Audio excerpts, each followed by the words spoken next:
नमस्कार, मैं रचना सिंह वाली तस्वीरें आप देख रहे हैं करनाल के जिला सचिवालय के ठीक सामने से। जिस तरीके से किसानों का संघर्ष अभी भी जारी है एमएसपी की मांग को लेकर, तमाम किसान जो है शंभू बॉर्डर पर बैठे हैं, अपनी मांग कर रहे हैं। वहीं किसान नेता डल्लेवाल की बात की जाए तो उनकी तबीयत लगातार बिगड़ती जा रही है, वो भूख हड़ताल पर बैठे हैं। वहीं उन्हीं के समर्थन में आज करनाल के जो किसान हैं वो भी भूख हड़ताल पर बैठे हुए नजर आ रहे हैं। क्या कुछ उनका कहना है, उनसे बातचीत करते हैं। हमारी आप लोगों से यही अपील है, वीडियो में हमारे साथ बने रहिएगा। सर, क्या कहना चाहेंगे जिस तरीके से डल्लेवाल की तबीयत बिगड़ती जा रही है? मैडम, डल्लेवाल जी की तबीयत खराब होती जा रही है, रात से काफ़ी दिक्कत है उनको, लेकिन सरकार के कानूनों पे अब तक जो तक नहीं रह रही है। हम अपने देश के प्रधानमंत्री से निवेदन करना चाहते हैं, प्रधानमंत्री जी आप बीच में आकर इस मामले को सुलझाएं। सरदार जी की तबीयत बहुत ज़्यादा खराब हो चुकी है, कहीं ऐसा ना हो कि ये मामला कोई ज़्यादा पेचीदा हो जाए। दिल्ली कूच करने की कोशिश कई बार की, हर बार फेल रही, क्या कारण लगता है इस बार सभी किसान साथ नहीं है?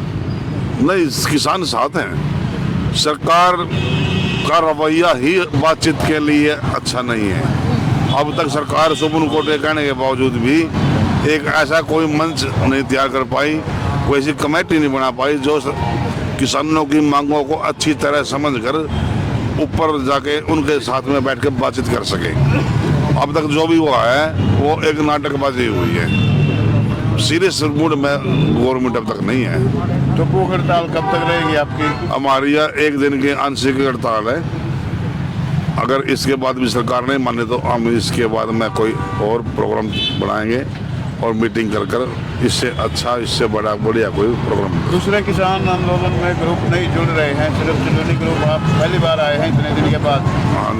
नहीं, हम जब ये आंदोलन शुरू हुआ था, हम जब भी इसके समर्थन में थे, हमने उस वक्त भी कई प्रोग्राम किए और अब हम खुल कर आ चुके हैं। और आने वाले दिनों में जो हमारे और साथी हैं वो भी हमारे साथ होंगे, ऐसी बात नहीं है, वो हमसे दूर नहीं है। कितनी फसलों पर एमएसपी दे रही है हरियाणा सरकार आपको? हरियाणा सरकार जो है गेहूँ, जीरी, सरसों, तकरीबन 5-7 फसलें ऐसी हैं, बाजरा, मक्की। 24 फसलों का दावा कर रही है। हाँ, दावा तो कर रही है जी, लेकिन मिल तो नहीं रहा है। पंजाब सरकार दे रही है इन पे? नहीं, हमें तो थोड़ा बहुत मिल भी रहा है हरियाणा में, पंजाब में तो बिल्कुल भी नहीं है। फिर किसान क्या चाहते हैं अब? किसान तो क्या चाहते हैं? किसानों की शुरू से एक ही डिमांड है, एमएसपी को कानून बनाया जाए।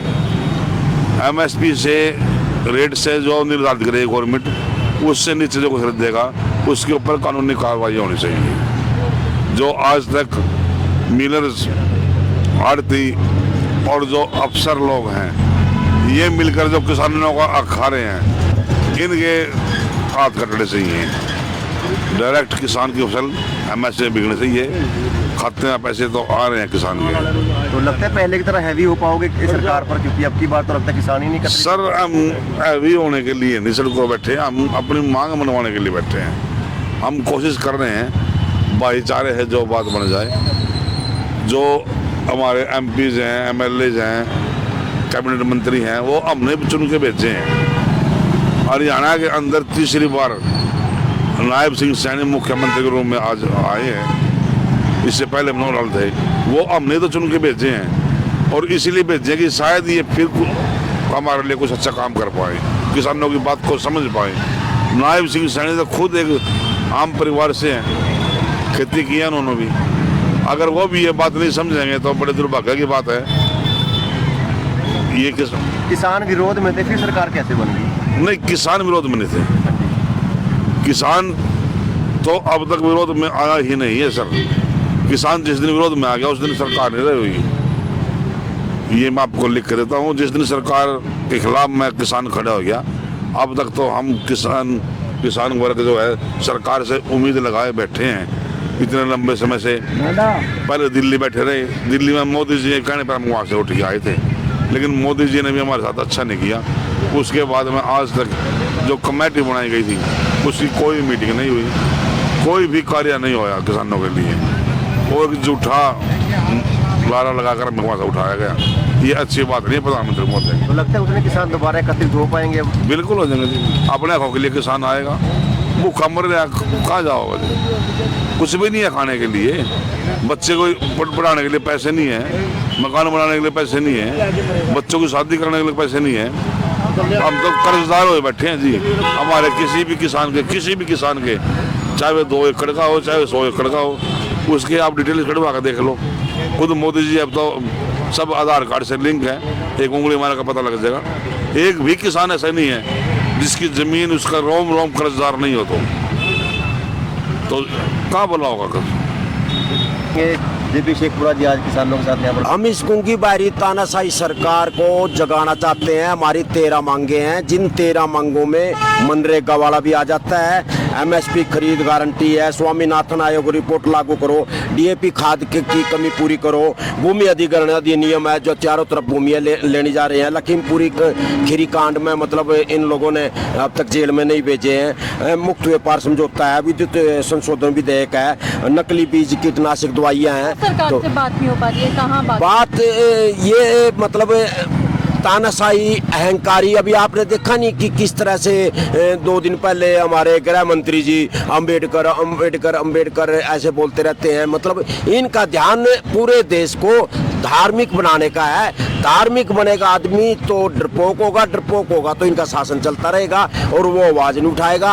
अब यही कौम किसान ऐसी बची हुई है जो कि आवाज उठा रही है। और हमारा मसीहा आज 24 दिन हो गए, 25 दिन हो गए अमरण अनशन पर जहाँ बैठा हुआ है, वहाँ जा करके हालात देखोगे। आज़ादी की दूसरी लड़ाई चल रही है, कभी फूल बिखेरते हैं, कभी गोले बरसाते हैं, 100 आदमियों को दिल्ली नहीं जाने दे रहे हैं। आज पूरे हरियाणा में इस तरह से किसान यहाँ पर जिला सचिवालय क्या कर बैठे हैं। इस बार किसान कमजोर नजर आ रहे हैं क्योंकि पिछली बार मजबूत। देखो कमजोर पूरा देश जो है, मैं बता रहा हूँ, किसान कौम को छोड़ करके सब मतलब गुलामी की जंजीरों में बन चुके हैं। अब किसान जगाए तो कितना जगाए, किसान फिर भी जगाने की कोशिश कर रहा है कि पूरा हमारा देश जो विकासशील देश है, ये जिस मोड़ पर ये लोग लेके जा रहे हैं उसमें बोलने की शक्ति खत्म हो जाती है आदमी की। और इस तरह से 90% आदमियों की बोलने की शक्ति खत्म हो गई है। वो गूंगे बहरे की तरह मैं अपना बच्चों की तरफ ध्यान दे रहे हैं महंगाई की वजह से। इसलिए किसान ही ऐसी कौम रह गई है जो संघर्ष कर रही है। राहुल गांधी के पुतले फूंक रहे हैं भाजपा, राहुल गांधी के पुतले फूंक रहे हैं। तो इनको मुद्दा क्या था? परसों एकदम अंबेडकर के बारे में जो इन्होंने